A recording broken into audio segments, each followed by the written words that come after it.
Hello friends, welcome to excellence academy. मैं जय श्रीवास्तव, आपका math teacher, आज आपके तीसरे क्लास के लिए यहाँ पर उपस्थित हूँ। तीसरे क्लास मतलब पिछली दो क्लासेस में हम लोगों ने वनडे एग्जाम्स के मैथ के लिए क्या पढ़ा था। हमने नंबर सिस्टम के डिविजिबिलिटी रूल पढ़े थे और यूनिट डिजिट निकालना पढ़ा था। कुछ आज क्विक रिवीजन सा कर लेते हैं, मतलब 2 मिनट में क्या क्या हमने पढ़ा था। हमने क्या पढ़ा था कि 0 यानी कि 1 से लेके 11 तक के विभाजित होने के नियम यानी क्या, डिविजिबिलिटी रूल पढ़ा था। ठीक है, उसके बाद हमने क्या पढ़ा था, यूनिट डिजिट निकालना पड़ा था। यूनिट डिजिट में क्या पढ़ा था, जैसे मान लीजिए सपोज ये कि 146 की पावर 753 लिखा है, तो इसको सॉल्व करने पर क्या यूनिट डिजिट आएगी वो हमने पढ़ा था। ठीक, अब आज हम क्या पढ़ेंगे, डिवीजन का एक नियम होता है, यानी भाग का एक नियम होता है। जैसे जब हम लोग डिवाइड किसी चीज़ को कर लेते हैं तो उसको चेक करना पड़ता है कि क्या वो डिवाइड सही है कि गलत है। तो उसी डिवाइड को चेक करने के लिए ही हम जो है इस नियम का इस्तेमाल करते हैं। कुछ देखते हैं कि ये नियम कहता क्या है। जैसे अगर आप डिवाइड का देखें तो डिवाइड कुछ इस प्रकार से होता है भाई, यहाँ पर एक संख्या लिखी होती है, एक संख्या यहाँ लिखी होती है। ठीक है, तो जो बीच में संख्या लिखी होती है यानी जिसको डिवाइड किया जाता है उसको भाज्य बोलते हैं। क्या बोलते हैं, भाज्य बोलते हैं। और अगर इंग्लिश में बात करें तो क्या बोलेंगे, डिविडेंड बोलेंगे। यानी जिसको भाग दिया जाता है उसको क्या बोलेंगे, भाज्य बोलेंगे, और इंग्लिश में डिविडेंड बोलेंगे। और जिससे भाग दिया जाता है उसको क्या बोलेंगे, भाजक बोलेंगे। क्या बोलेंगे, भाजक बोलेंगे। और इंग्लिश में क्या बोलेंगे, डिवाइजर बोलेंगे। ठीक, यानी जिसको भाग देना है वो डिविडेंड और जिससे भाग देना है वो डिवाइजर। यहाँ पर जो आपका आता है डिवाइड देने के बाद उसको भागफल कहते हैं। क्या कहते हैं, भागफल कहते हैं, या इंग्लिश में अगर कहे तो क्वोटिएंट कहते हैं। क्या कहते हैं, क्वोटिएंट कहते हैं। ठीक है, और लास्ट में अगर कुछ बचता है यहाँ पर तो उसको शेषफल कहते हैं। क्या कहते हैं, शेषफल कहते हैं या रिमाइंडर कहते हैं इंग्लिश में। ठीक है, तो इस पूरे से एक फार्मूला निकल के आता है, भाज्य बराबर क्या, भाज्य बराबर भाजक गुणे भागफल। क्या, भाजक गुणे भागफल धन शेषफल। ठीक, क्या आता है, भाज्य बराबर भाजक गुणे भागफल धन शेषफल, यानी डिविडेंड बराबर divisor into quotient plus remainder. ठीक, अब इस पे क्वेश्चन कैसे आते हैं, तो क्वेश्चन सीधे सीधे कभी नहीं पूछेगा कि आपका ये जो है 34 मान लीजिए आपका दिया हुआ है डिविडेंड और 7 दिया हुआ है आपका क्वोटिएंट। क्या दिया हुआ है, क्वोटिएंट दिया हुआ है, यानी 34 आपका क्या हो गया, भाज्य हो गया, 7 आपका भागफल हो गया। और आपसे कह रहा है कि 2 जो है, 2 ना रख के इसको जो है आप रख लीजिए 6 आपका शेषफल है। क्या है, शेषफल यानी रिमाइंडर है। तो आपसे कह दिया कि भाजक की संख्या बताइए, मतलब भाजक क्या होगा, यानी कि डिवाइजर क्या होगा। ठीक है, तो अगर इस फॉर्मूले में देखें तो भाज्य क्या है, 34 है। अब भाजक क्या हो जाएगा आपका, निकालना है तो इसको x मान लीजिए। और भागफल कितना है, 7 है कि नहीं है, तो ये क्या हो जाएगा इंटू 7। और शेषफल कितना आपका है, 6, तो +6 लिख दीजिए।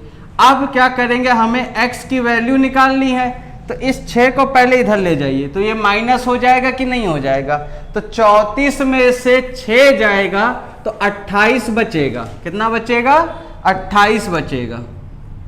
34 में से 6 जाएगा तो 28 बचेगा। इधर क्या बचा, x गुणे 7। ठीक, ये हो गया 28 बराबर 7x, और 7 से 28 को काटेंगे कितना आ जाएगा, 4, यानी x बराबर कितना आ गया, 4। और ये क्या हो जाएगा, आपका भाजक हो जाएगा।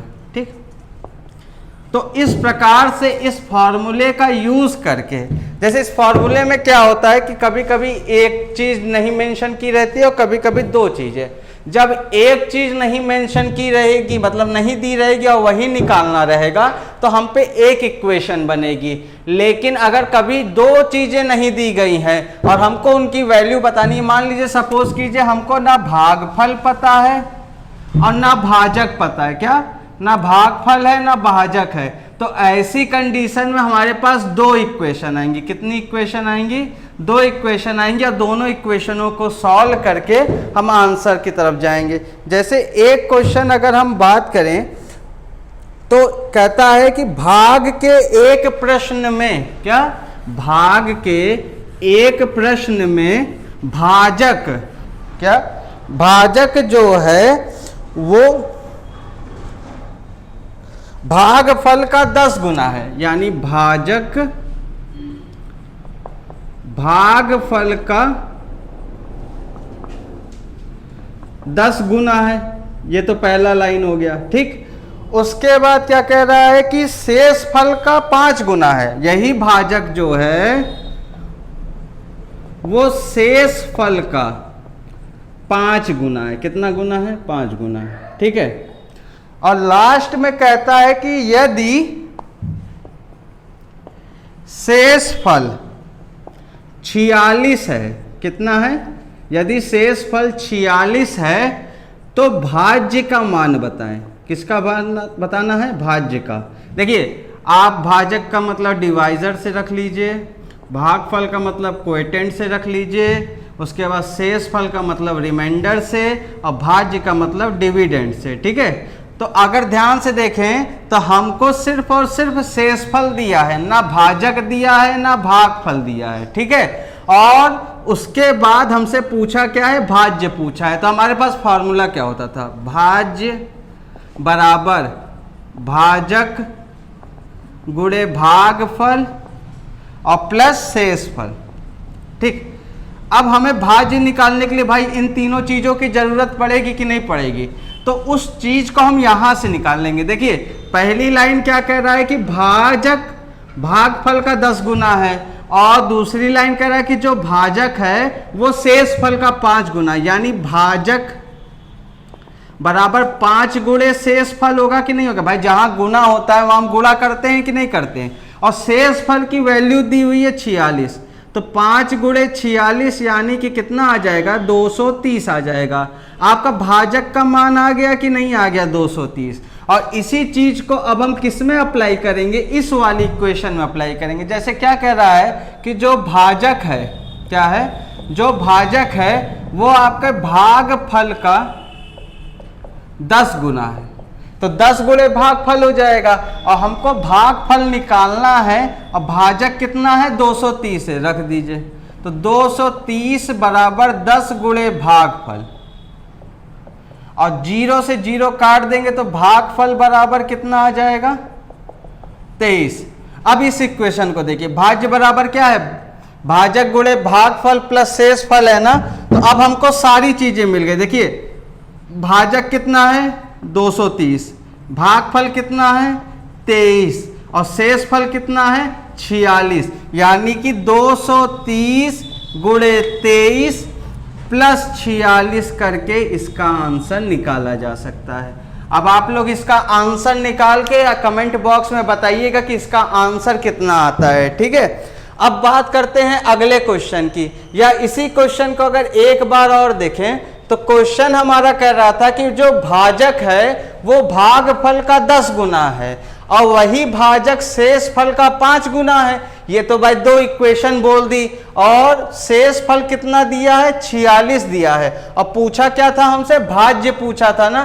तो हमने कौन से फॉर्मूले पे लगाया था कि भाज्य बराबर क्या होता है? भाजक गुणे भागफल प्लस शेष फल। अब पहली बात तो हमको भाज्य निकालने के लिए इन तीनों चीजों की जरूरत पड़ेगी कि नहीं पड़ेगी? तो इन तीनों चीजों को निकालना पड़ेगा। अब जैसे भाजक बराबर क्या दिया था? 5 गुना शेष फल का, तो शेष फल की वैल्यू रख के यहां से पहले हमने क्या निकाला? भाजक निकाला, और उसी भाजक को दूसरी इक्वेशन में रखा, जो कि क्या थी? भाजक भागफल का 10 गुना है, उसमें रख के भागफल निकाल लिया जो कि 23 आ गया। अब जब सारी चीजों की वैल्यू मिल गई तो हमने कहाँ रखा, इस वाली इक्वेशन में रख दिया। ठीक है, इस पे एक क्वेश्चन और लगाते हैं तो जो आपकी और दिक्कतें हैं वो भी खत्म हो जाएंगे। बाकी आप लोग इसका आंसर जरूर कमेंट बॉक्स में बताइएगा कि कितना आंसर आता है।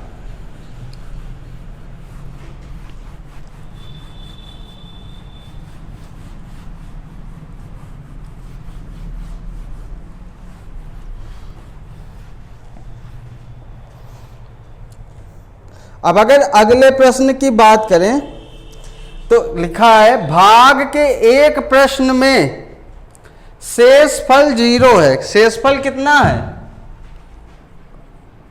0 है। उसके अलावा क्या कह रहा है कि एक छात्र ने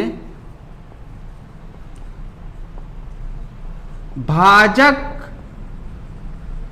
को 21 की जगह, क्या 21 की जगह गलती से 12 ले लिया। एक छात्र ने भाजक को 21 की जगह गलती से 12 ले लिया। ठीक, अब वो क्या कहता है कि भागफल 35 प्राप्त हुआ। जब उसने 21 की जगह पे 12 लिया तो भागफल कितना प्राप्त हुआ आपको, 35 प्राप्त हुआ। यानी 12 लेने पे भागफल कितना प्राप्त हुआ, 35 प्राप्त हुआ। तो 21 लेने पर भागफल कितना प्राप्त होगा। देखिए अगर शेषफल 0 है तो 0 दोनों कंडीशन में है, चाहे आप 21 से डिवाइड कर रहे हो चाहे 12 से डिवाइड कर रहे हो, दोनों की कंडीशन में शेषफल क्या है, 0 है। तो अगर हम भाज्य वाला फॉर्मूला देखें तो शेषफल को हटाने पे हमें सिर्फ क्या मिलेगा, भाजक गुणे भागफल मिलेगा कि नहीं मिलेगा। भाई अगर हम भाज्य वाले फॉर्मूले में देखें तो यही फॉर्मूला होता है ना कि भाजक गुणे भागफल प्लस शेषफल, और यही शेषफल 0 होने के बाद खत्म हो जाएगा। तो अब इस कंडीशन में एक ये केस बनेगा और एक ये केस बनेगा। देखिए 12 आपका भाजक था, 12 आपका जब भाजक था तो भागफल कितना था, 35 था ना, तो 12 गुणे 35 होगा कि नहीं होगा। और जब 21 भाजक है, क्या है, भाजक है, तो भागफल कितना होगा, यही पूछा है, तो 21 गुणे x होगा कि नहीं होगा। और दोनों भाज्य तो सेम है ना, तो बराबर कर दीजिए। अब देखिए 7 से काटेंगे, 7 पंजे 35, 7 त्रिक 21, और यहां से काट देंगे तो 4 आ जाएगा। तो x बराबर कितना आ जाएगा, 20 आ जाएगा। यानी कि जब आपका भाजक 21 था तो आपका भागफल कितना आया था, 20 आया था कि नहीं आया था। ठीक है, इस क्वेश्चन को एक बार फिर से देखिए, क्या कह रहा है कि अगर शेषफल क्या हो, 0 हो, तो एक छात्र ने भाजक को 21 की जगह पर 12 ले लिया। मतलब उसको लेना, डिवाइड किससे करना था, 21 से डिवाइड करना था, लेकिन उसने किससे डिवाइड किया, 12 से डिवाइड किया। और जब 12 से डिवाइड किया तो 35 भागफल मिला। ठीक है, भागफल का मतलब क्या, क्वोटिएंट, क्वोटिएंट कितना मिला, 35 मिला। तो जब वो 21 से डिवाइड कर रहा होगा उसी नंबर को, तो कितना भागफल मिलेगा, यानी तब कितना क्वोटिएंट मिलेगा। तो ऐसी कंडीशन में इस वाले फॉर्मूले में, भाज्य वाले फॉर्मूले में शेषफल का काम खत्म हो जाता है। सिर्फ बचता क्या है, भाजक गुणे भागफल। तो 12 जब भाजक था तो 35 भागफल मिला था, और जब 21 भाजक है तो कितना भागफल मिला है, 20 भागफल मिला है। ठीक है, तो अब ऐसे करते हुए आप इन सारे क्वेश्चनों को ट्राई कर सकते हैं। अब अगले टाइप की बात करें, जो अगला टाइप इसमें आता है वो कुछ इस प्रकार होता है कि आपसे कह देगा कि 5 अंकों की, किसकी, 5 अंकों की सबसे बड़ी संख्या जो 101 से पूर्णतया विभक्त हो जाए। किससे हो जाए, 101 से पूर्णतया विभक्त हो जाए। देखिए जब संख्या की बात करेंगे तो 3 चीजें आती, एक आती है बड़ी सी बड़ी संख्या, कितनी क्या आती है, बड़ी सी बड़ी संख्या। एक आता है छोटी सी छोटी संख्या,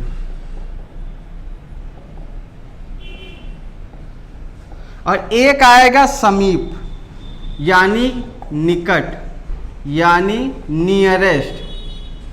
तो तीनों में करना एक ही चीज रहता है, लास्ट में जाके बस बदलते हैं। जैसे अगर हम बात करें इन तीनों में सबसे मेन काम किसका होता है, रिमाइंडर का।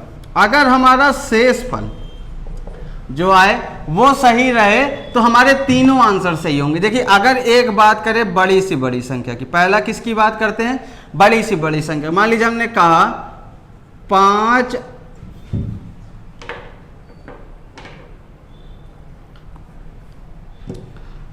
5 अंकों की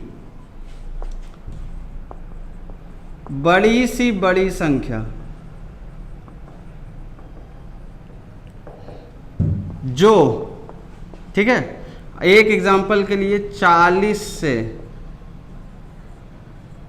पूर्णतया विभक्त हो जाए। क्या हो जाए, पूर्णतया विभक्त हो जाए, यानी कंप्लीटली डिवाइड हो जाए। तो ऐसे क्वेश्चनों को सॉल्व करने के लिए पहले तो हमको 5 अंकों की बड़ी सी बड़ी संख्या लिखनी होगी। तो कभी भी जब बड़ी सी बड़ी संख्या लिखते हैं ना, तो जितनी अंकों की बोला जाए उतनी बार 9 लिख देते। तो 5 अंकों की बोल रहा है तो 5 बार आप क्या लिखोगे, 9 लिख दोगे। और उसको किससे डिवाइड करना है, 40 से। 40 से आप डिवाइड कर दो, ठीक है। 2 बार ले जाओगे कितना आ जाएगा, 80, और 19 इधर हो जाएगा, ये 9 उतर जाएगा। फिर 4 बार ले जाओगे 160 हो जाएगा, और यहाँ कितना उतर जाएगा, 39 उतर जाएगा। फिर एक बार 9 आ जाएगा, और उसके बाद कितनी बार ले जाओगे, 9 बार ले जाओगे, सॉरी 9 बार ले जाओगे, कितना आ जाएगा 360, और यहाँ कितना आ जाएगा 39, और एक बार फिर इस 9 को उतारोगे। देखिए एक बार इसको उतारा, एक बार इसको उतारा, अब ये वाला उतरेगा तो फिर 9 बार चला जाएगा, तो ये कितना आ जाएगा 360 फिर, और शेष फल हमारा कितना बच जाएगा 39। कितना बचा, 39। अब ये बताइए कि हमको इसमें जोड़ना होगा कि घटाना होगा। अब देखिए अगर हम इसमें कुछ भी जोड़ते हैं तो भाई जाहिर सी बात है ये 6 अंक की बन जाएगी। क्या बन जाएगी, 6 अंक की बन जाएगी, ठीक है। और अगर इसमें से कुछ भी घटाएंगे तभी तो वो 5 अंक की रहेगी। तो हमसे जब बड़ी सी बड़ी संख्या बोले, क्या बोले, बड़ी सी बड़ी संख्या, तो हमेशा शेष फल माइनस करेंगे। क्या करेंगे, शेष फल माइनस करेंगे। और कैसे माइनस करेंगे, यही जो भाज्य है ना,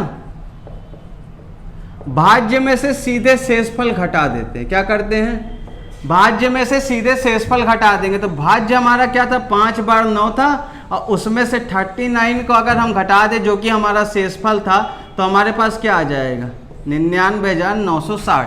तो 5 अंकों की ये सबसे बड़ी संख्या है जो 40 से पूर्णतया विभक्त हो जाएगी। देखिए हमने किया क्या कि 5 अंकों की बड़ी संख्या लिखा और उसके बाद उसको 40 से भाग दिया। भाग देने के बाद हमारे पास शेषफल आया कितना, 39, ठीक है, 39। अगर हम इस संख्या में कुछ भी जोड़ेंगे तो वो 6 अंक की हो जाएगी, लेकिन हमको 5 अंकों की चाहिए ना, इसीलिए हम घटाएंगे। और घटाने के लिए क्या करेंगे, हमेशा शेषफल जो है घटा देंगे, किसमें से, भाज्य में से। तो एक चीज ये याद रखिएगा कि बड़ी सी बड़ी संख्या में हमेशा शेषफल को क्या करते हैं, घटाते हैं, जोड़ते नहीं है। जब भी आपसे बड़ी सी बड़ी संख्या बोलेगा तो हमेशा घटाएंगे, ठीक है। अब इसके बाद बात करते हैं, अगला जो नंबर है वो है छोटी सी छोटी संख्या, ठीक। जैसे बड़ी सी बड़ी संख्या में हम लोग घटाते हैं, छोटी सी छोटी संख्या जब बोल देगा ना तो हम लोग जोड़ेंगे। क्या करेंगे, जोड़ेंगे, ठीक है। और जोड़ने का नियम क्या कहता है कि अगर हमको जोड़ना हो, क्या करना हो, जोड़ना हो, तो हम कैसे जोड़ते हैं, देखिए भाज्य में ही हमको जोड़ना है, ठीक। जोड़ना तो हमको भाज्य में ही है भाई, घटाना जोड़ना भाज्य में ही है, लेकिन उसके पहले भाजक में से शेषफल को घटाना पड़ता है। क्या करना पड़ता है, भाजक में से शेषफल को घटाना पड़ता है। जैसे एक एग्जांपल लीजिए, 4 अंकों की छोटी सी छोटी संख्या जो 45 ना लेके 42 ले लीजिए, 42 से पूर्णतया विभक्त हो। क्या हो, पूर्णतया विभक्त हो। तो 4 अंकों की छोटी संख्या क्या हो जाएगा, 1 और 3 0, और उसको जब 42 से आप भाग देंगे तो 2 बार ले जाएंगे, कितना आ जाएगा 84, और यहाँ कितना बच जाएगा 160 हो जाएगा। ठीक है, अब कितनी बार आप लेके जाओगे, 3 बार लेके जाओगे कि नहीं लेके जाओगे, और जब 3 बार लेके जाओगे कितना आ जाएगा 126। यहाँ शेषफल देखिए आपका कितना बच रहा है, 4 और 3 34 शेषफल बच रहा है ना। लेकिन हमसे देखिए पूछा है छोटी संख्या 4 अंकों की, अगर हम इसमें कुछ घटाते हैं, ठीक है, घटाते हैं अगर हम इसमें से कुछ, तो हमारे पास 3 अंकों की संख्या आ जाएगा, जो कि हमको चाहिए नहीं, तो हमें इसमें जोड़ना है। और जोड़ने का नियम क्या बताया कि भाज्य में क्या जोड़ेंगे, भाजक माइनस शेषफल जोड़ेंगे। तो भाज्य आपका कितना है 1000 है, और 1000 में से क्या जोड़ेंगे 42, और माइनस कितना करेंगे 34। तो ठीक है, 1000 ये हो जाएगा, और यहाँ 8 आ जाएगा, यानी कि आपकी संख्या कितनी हो जाएगी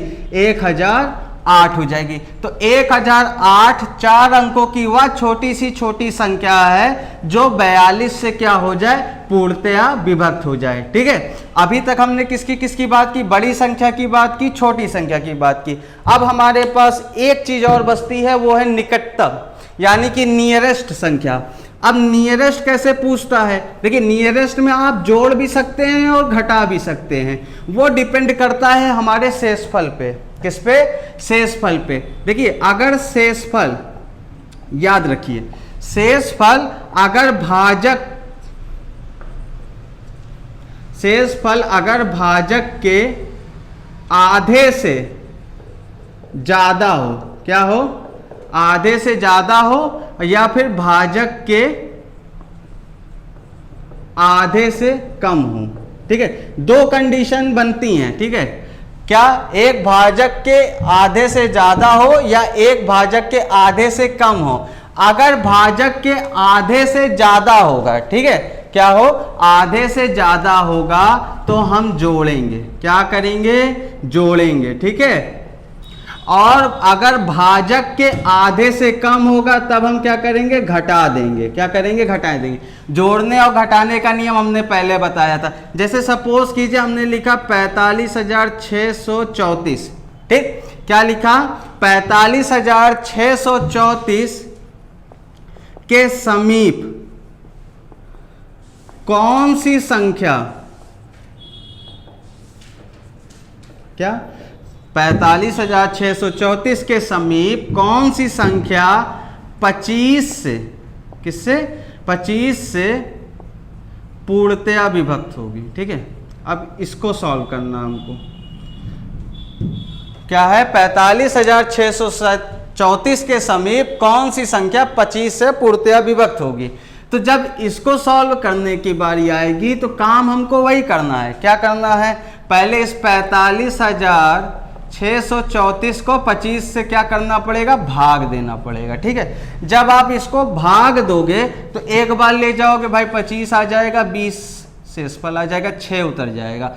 अब कितनी बार जाएगा, 8 बार जाएगा, कितना हो जाएगा 200 हो जाएगा, और 6 यहाँ उतर के 3 यहाँ हो जाएगा। फिर 2 बार ले जाओगे कितना आ जाएगा, 50 आ जाएगा, 13 शेषफल, और 4 यहाँ हो जाएगा। फिर कितनी बार लेके जाओगे आप, 5 बार लेके जाओगे कि नहीं ले जाओगे, कितना आ जाएगा 125, कितना शेषफल आ रहा है 9 आ रहा है। ठीक, अब ये बताइए ये आधे से कम है या आधे से ज्यादा, ये भाई भाजक के आधे से कम पे है ना। तो जब आधे से कम होगा तो हमने क्या बताया था, घटाएंगे ना। जब भाजक के आधे से कम कौन होगा, शेषफल होगा, तो हम क्या करेंगे, घटा देंगे। ठीक है, तो सीधे घटा दीजिए आप, यानी कि भाज्य माइनस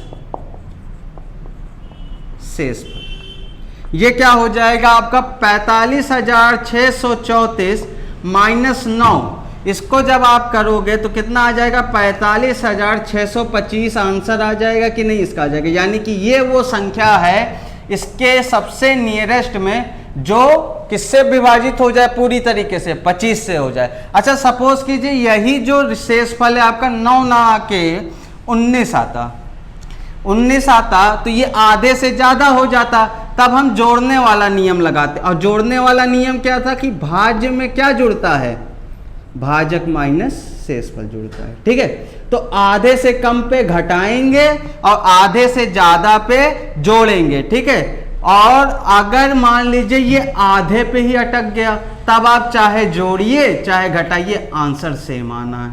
ठीक, अब इस चैप्टर में 2 से 4 टॉपिक और बचे हैं। ठीक है, बाकी आप लोग अपने कमेंट्स जरूर शेयर कीजिएगा कमेंट बॉक्स में। ठीक है, और अगर वीडियो में कहीं पे भी कोई भी दिक्कत होती है तो हमसे जो है कमेंट बॉक्स में आप संपर्क कर सकते हैं। और वीडियो देखने के लिए धन्यवाद।